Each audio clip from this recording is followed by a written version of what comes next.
Hey, what's going on everyone? Greg here, and this is a video I thought that I wasn't going to make. I initially did an update to the 2018 iPad Pro review when iPad OS came out, and I thought that we would get a refresh of the iPad Pro sooner than we did, but we are now into 2020, and the 2018 iPad Pro is still for sale.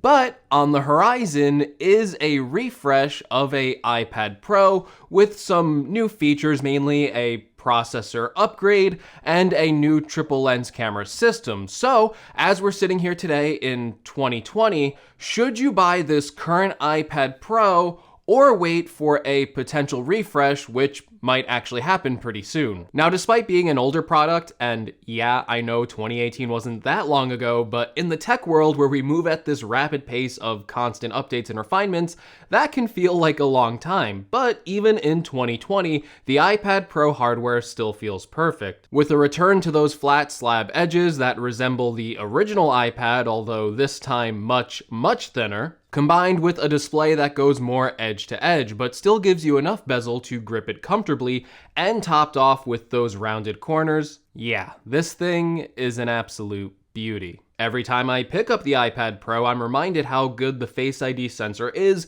It works quickly, and at most angles, it's even more hassle-free than the latest iPhones. The design just feels fresh, and even as we await the new 2020 iPad Pro, one thing we don't expect to change is the overall design. So sitting here in 2020, the hardware still, to me at least, has no equal in terms of design and build quality. It doesn't stop at great hardware. The display is equally as impressive. Now, this is an LCD display, but it's just a pleasure to stare at, and with the smooth 120Hz refresh rate, it makes almost every interaction or animation feel that much smoother. This higher refresh rate is a trend we're now seeing in modern smartphones, with a lot of phones moving to 90Hz displays, and now in 2020 we are expecting some of these future phones that haven't been announced yet to be moving to 120Hz refresh rates. This is something the iPad Pro has had for quite a while now. Other delights like the speakers, which have no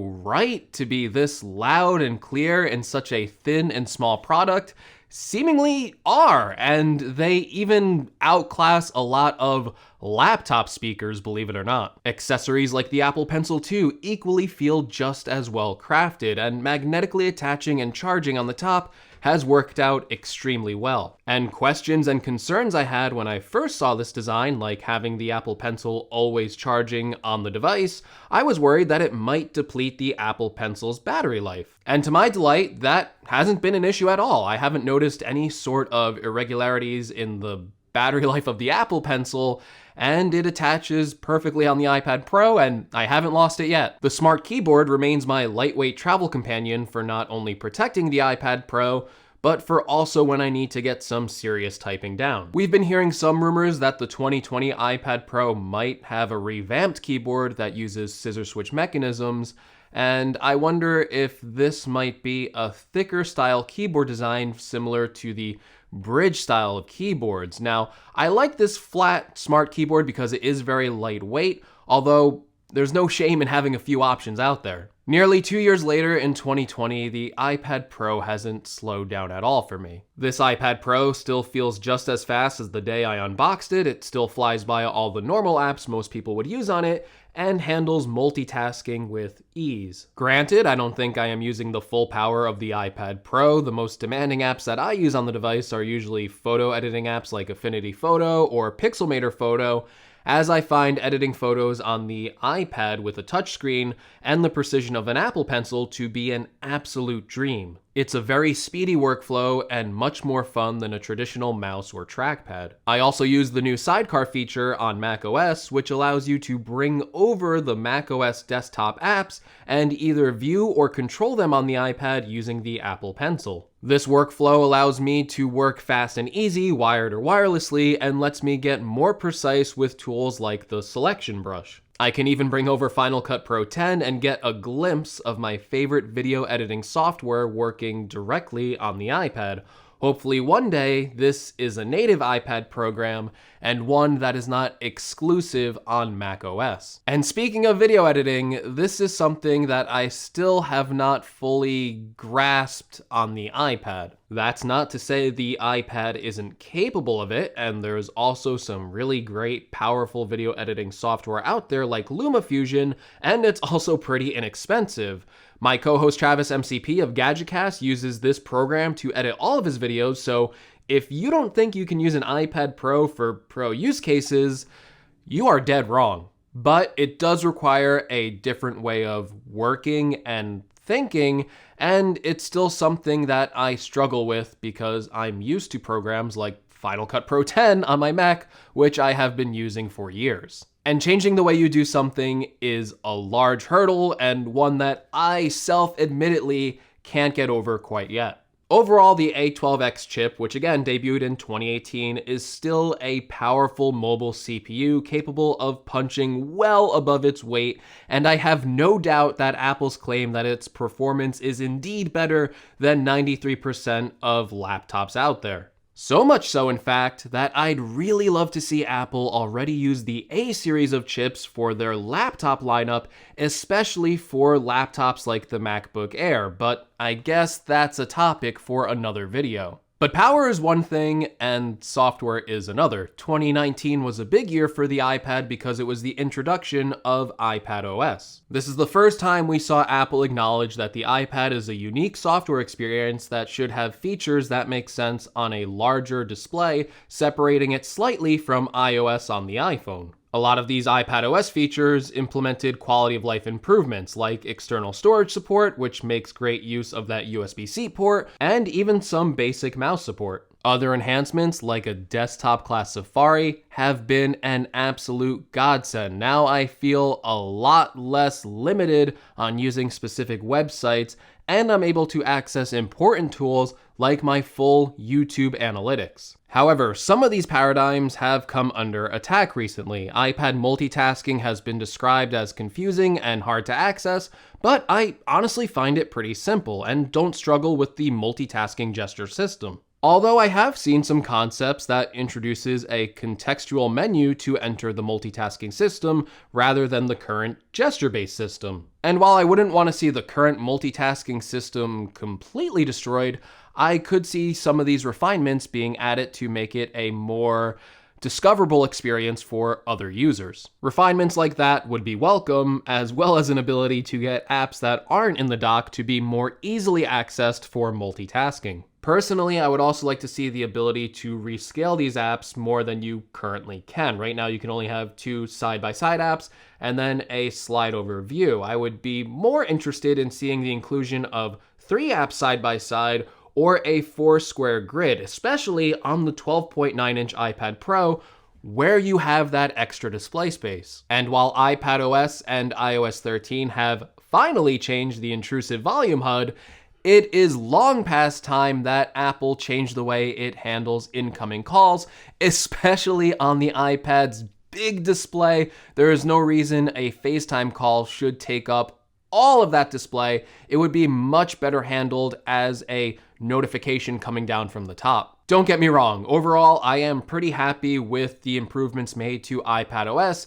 and Apple separating the iPad into this separate space of thinking where they can incorporate features that would make sense on a larger display. I think that iPadOS is a great first step, but I'm really hoping to see some of these revisions I talked about implemented in the next version, which we should see at WWDC sometime in June. Now, I think I did a pretty good job summarizing the iPad's key features, as well as some of the software enhancements and other things like that.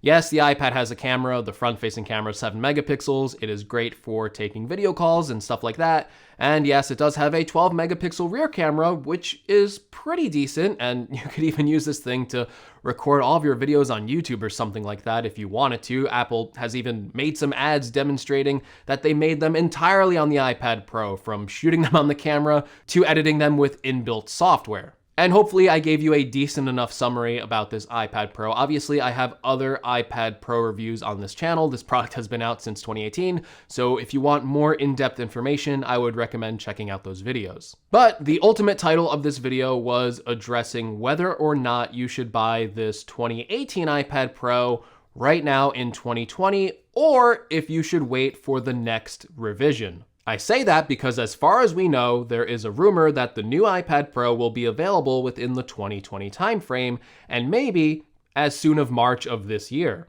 On paper, it sounds more like a spec bump than the radical redesign of the 2018 iPad Pro. But okay, should you buy the 2018 iPad Pro or should you wait? Well, there's a couple different answers depending on how you look at it and what your needs are. Let me start by saying that the 2018 iPad Pro is still a great tablet, and overall, your experience if you buy it today is going to be fantastic. This tablet is definitely still worth it in 2020, and right now there is literally nothing to rival it from any of Apple's competitors. And even if it does get an upgrade soon, this is a tablet that will be supported for years to come, but because there is an upgrade on the horizon so soon, my honest advice would be, if you are in the market for an iPad Pro today, really look at third-party stores rather than the Apple Store. Stores like Amazon or Best Buy frequently have the iPad Pro for $150 off its retail price.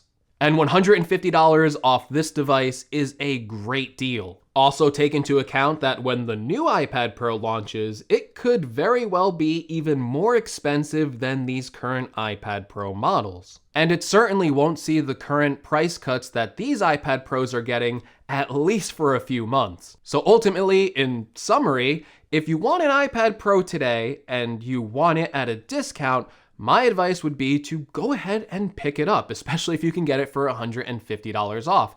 If these iPad Pros are still too expensive for you, well, actually Apple has some really great options in their tablet lineup now. You could either get the iPad Air, which starts at $500, or the regular iPad, which starts at $329. I have reviewed both tablets on this channel, and both are fantastic values. In fact, that regular iPad is usually $100 off on sites like Amazon, so you can get it for just $249 if you're looking for a more budget-friendly model. But I get it, I'm a tech guy, and I know that I always wanted the latest and greatest, so if you're like me and you just have to have that latest and greatest thing, I would recommend waiting for the 2020 iPad Pro, especially if you plan to use those new camera features. I know like iPad photography, like it's kind of frowned upon, but if you are interested in cameras at all, these latest cameras that are on the iPhone 11 are such a huge upgrade. If you plan to do any sort of camera work with your iPad Pro,